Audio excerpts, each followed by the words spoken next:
ni mumfashe dushimire nyakubahwa perezida wa Repubulika y'u Rwanda Paul Kagame ku bitangaza yatugejejeho kuva yatangira kuyobora iyi indirimbo tuyituye abanyarwanda n'inshuti z'u Rwanda by'umwihariko umubyeyi wacu dukunda cyane ni wowe mubyeyi mwiza tengamara ni wowe muzehe wacu tengamara indirimbo yitwa habaye ibitangaza Yago featuring inyogoye amakuru y'imihanda.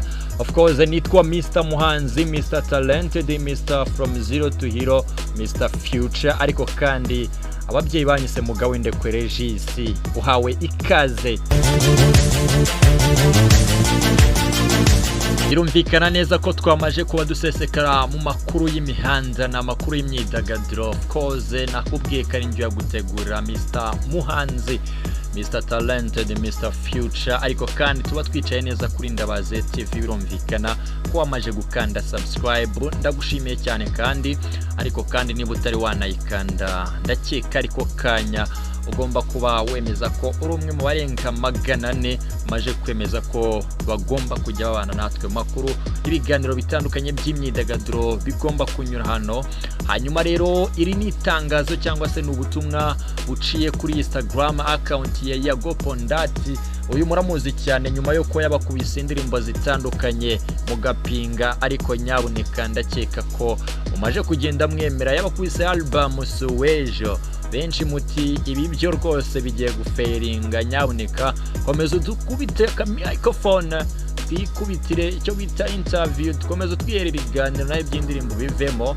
Ariko then ngira ngo mwaje kuba mwemera ko Yago Pondati agomba gukora music. Of course rero yamaje kubashyira hanze indirimbo yitwa habaye ibitangaza. n'indirimbo we yatuye abanyarwanda ndetse n'abari hanze y'u Rwanda, ariko kandi anayitura umunyarwanda mukuru ukuriye abandi bose nyakubahwa perezida wa Repubulika y'u Rwanda. Of course intore izirusha intambwe, uyu kandi mudakurwa ku ijambo, kandi uyu ni mudasobwa ntajya yisobwa ku ijambo agiye kuvuga. Birumvikana Yago Pondati afatanyije n'umugabo w'umugore umwe inyogoye bamaje kuba bakubita hanze banga nshyashya, indirimbo nshyashya yayise habaye ibitangaza. Hanyuma anavuga ko yayishyize kuri YouTube channel cyangwa se ku muyoboro mushyashya yise Yago Pondati. Gusa n'umuyoboro kugira ngo ubone kuri YouTube ubwo nakoraga iyi nkuru cyangwa se nabaherezaga ya makuru nagerageje gushaka kuri YouTube bikagorana, ndetse n'indirimbo habaye ibitangaza kugira ngo uyibone ku rubuga rwa YouTube byabaga ari ibintu bigoye. Yago Pondati rero mu gitaramo n'ubundi cyo kumurika album Yesu Wejo yari yatangaje ko uyu mugabo inyogoye bari inshuti cyane magara rwose. Yari yatangaje ko n'ubundi agiye kumukomeza hanyuma bagakora kariyeri ya muzika. Inyogoye akaba umuhanzi wemewe kandi uhamye.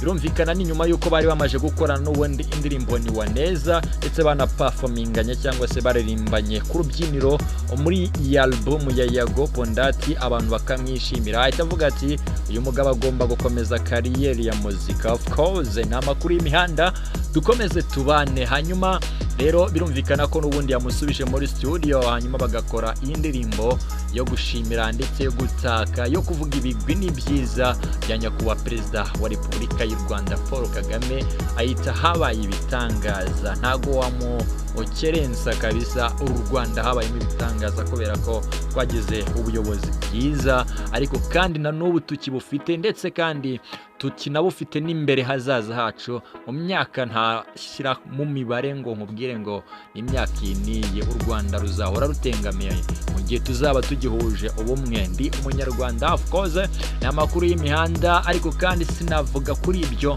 ngo nibagirwe umushyikirano wabaye ku nshuro ya 19 n'inama n'ubundi huriruzwamo abanyarwanda batandukanye, inshuti z'u Rwanda ndetse n'ababa hanze y'u Rwanda. Hanyuma bose bagatumirwa bakicara bagasasa inzobe ariko kandi bakicara ku ducaca bagacoca amagambo hanyuma bakinegura bakareba aho bavuye ndetse naho bari kugana naho bageze. Birumvikana rero abari gutangwamo ibitekerezo bitandukanye, ni nako kandi uyu mushyikirano wabaga ku nshuro ya 19 birumvikana ubera n'ubundi hano mu Rwanda.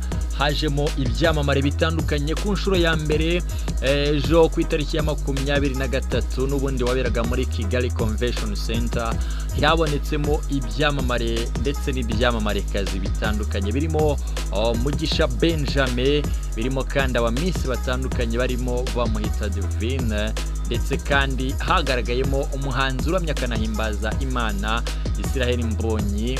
Harimo kandi uwitwa Mutesi Jolly, Nishimwe Naomi ndetse na Ingabire Grace n'abandi bari mu byamare byitabiriye inama y'igihugu y'umushyikirano yabereye muri Kigali Convention Center. Birumvikana aba rero bari baduserukiye, ariko kandi aho simpatinda cyane ahubwo reka nyarukire ku munsi wa kabiri w'iyi nama n'ubundi ari nawo munsi wari uwa nyuma. Birumvikana kuri itariki ya 24 z'uku kwezi kwa mbere, birumvikana umwaka turimo ni 2024, wari kuri uyu munsi wa gatatu. Haje kuba hagaragaramo icyamamare ariko mu mupira w'amaguru, ndavuga muri siporo y'u Rwanda, yitwa Jimmy Mulisa. Hageze mu mwanya wo gutanga ibitekerezo, ibibazo ndetse n'ibyifuzo, nawe yahagurutse. Jimmy Mulisa yagize ati, ndabyibuka hari kera hari ukuntu wazaga kudufana, ngira ngo muheruka kumva Amavubi ejo bundi dutsinda Afurika y'Epfo, tugiye no kujya muri stade nziza, turagusaba ko wakongera ukagaruka. Nyakubahwa Perezida wa Repubulika y'u Rwanda Paul Kagame yavuze ko kuba atakitabira imikino y'umupira w'amaguru byatewe n'abawurimo bimitse ruswa n'amarozi, bityo akaba atakwifatanya nabo mu bintu bisusuguritse nk'ibyo. Kagame yabigarutseho ku munsi wa nyuma w'inama y'umushyikirano kuri uyu wa gatatu tariki ya 24 Mutarama 2024 muri Kigali Convention Center. Yasubizaga Jimmy Mulisa wakiniye ikipe y'igihugu y'Amavubi wari umusabye gusubira kuri stade. Birumvikana nyakubahwa Perezida wa Repubulika y'u Rwanda Paul Kagame hari igihe murabizi yajyagaza mu stade atandukanye imikino byabereyemo, akaza kubatera ingabo mu bitugu. Nyuma y'uko rero hakomeje kugenda hagaragaramo utuntu tw'udutiku twa hato na hato, bamwe bashinjanya kuba baroze amakipe cyangwa se bareze abakinyi babo ngo ntibatsinde, abandi bakavuga bati harimo ruswa, bariya baguze abakinyi bacu bituma badakina uko bagomba gukina. Abandi nabo bati barabashinja ku betinga, bati uriya muyobozi wa kipe runaka ya betinze. Birumvikana ko byaje kuba ibintu bidasa neza cyangwa se bitakumvikana neza mu gihe byaba byabaye na nyakubahwa Perezida wa Repubulika y'u Rwanda yicaye muri iyo stade, nyuma hakaza kugaragara ko hari ibintu bitari bisa neza byabayemo muri uwo mukino cyangwa se byari biri inyuma y'uwo mukino. Birumvikana rero yaje kubafata umwanzuro yuko atazagaruka muri ibyo. Hanyuma ariko yanavuze ko abayobozi n'inzego bireba ndetse na Minisiteri ya Siporo by'umwihariko irimo irabikurikirana, bivuze ko bigomba kuba bigiye kuzakemuka vuba, twongera tukabona umukuru w'igihugu wacu yagarutse muri siporo ndetse yagarutse kandi kudufana mu stade atandukanye. Ndavuga abakinyi bakina mu makipe atandukanye hano mu Rwanda. Mwibutsa ko ayo uri kumva cyangwa se ukurikiye uri kuri Ndabaze TV, ariko kandi icy'ingenzi umenye ngo ndi kumva iki, uri kumva amakuru y'imyidagaduro, uri kumva amakuru y'imihanda yo kugezaho. Nitwa Mugabo w'Indekwe Regis, ariko kandi unyite Mr Muhanzi, Mr Future, Mr Talented, Mr From Zero to Hero. Of course nta kindi mba nivugira n'amakuru y'imyidagaduro, asigaye stress zose zikajya tuza zikajya down.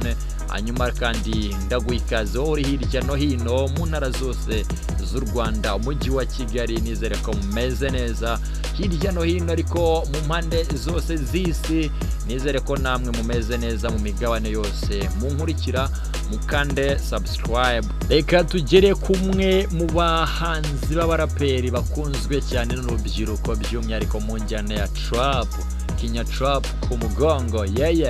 ni ukuvuga ngo ni injyana yakunzwe cyane, ariko uyu we noneho ubundi yageze ku rubyiniro bose bahita bavuga ati dore umufashono, uyu ni umunyamideli kabisa.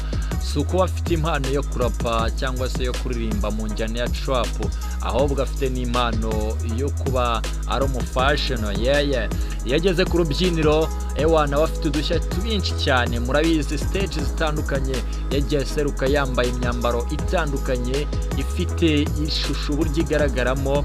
Hari aho mwamubonye yambaye imifuka, hari aho mwamubonye yambaye amakoma.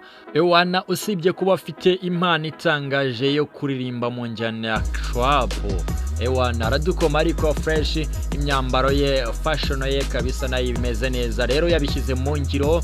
Ni inkuru igira uti umuraperi Bushari agiye gushyira ku isoko imyenda ya Kinya Trap.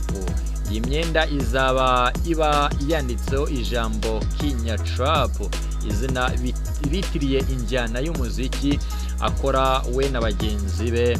Iyi myenda y'uyu muhanzi ahamya ko izajya hanze mu minsi ya vuba, akaba ari guteganya ko azafungura iduka rya Kinya Trap, abashaka kurangura bajya bayisangamo. Birumvikana rero ni umuhanzi umaje kubaka izina mu buryo bumwe cyangwa ubundi, ndetse anafatanyije na bagenzi be harimo ba Kevin, ba Betray ndetse n'abandi batandukanye.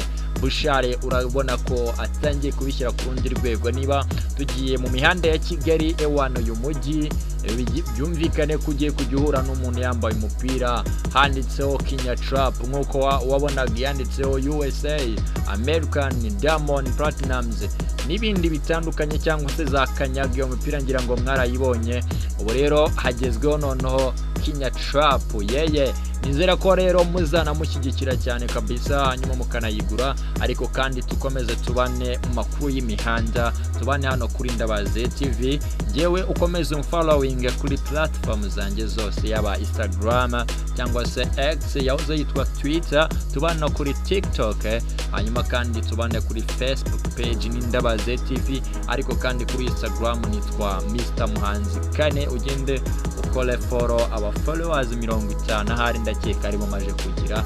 Tubane kuri TikTok aba followers barenga 1000 ndabafite. Tubane hano kuri YouTube channel ukande subscribe, dukomeze tubane mu makuru agezweho y'imyidagaduro, ariko kandi tunabane no mu bindi biganiro byose bizaca hano kuri Ndabaze TV. Of course byose biri mu mujyo w'amakuru y'imihanda, biri mu mujyo w'imyidagaduro, kuko ari wo muyoboro twahisemo Ndabaze TV. Ariko kandi nkanjye Mugabo W'Indekwe Regis, Mr Muhanzi, Mr Talented, Mr Future, Mr From Zero to Hero.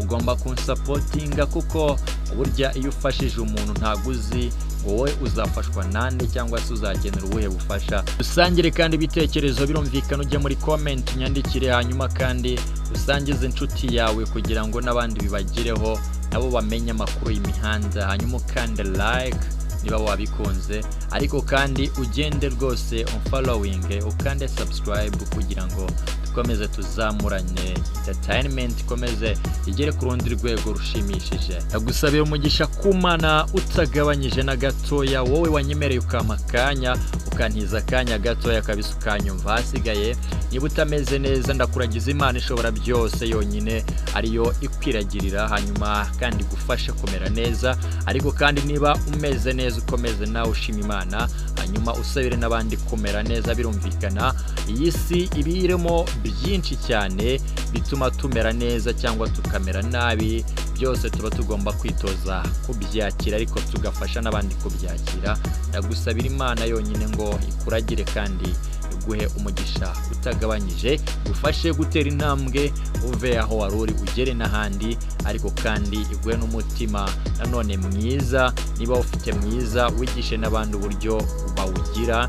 Byumvikana ko Imana izakomeza kutuba hafi, nge nawe nge natwe twese mu kiganiro amakuru y'imihanda ni Ndabaze TV.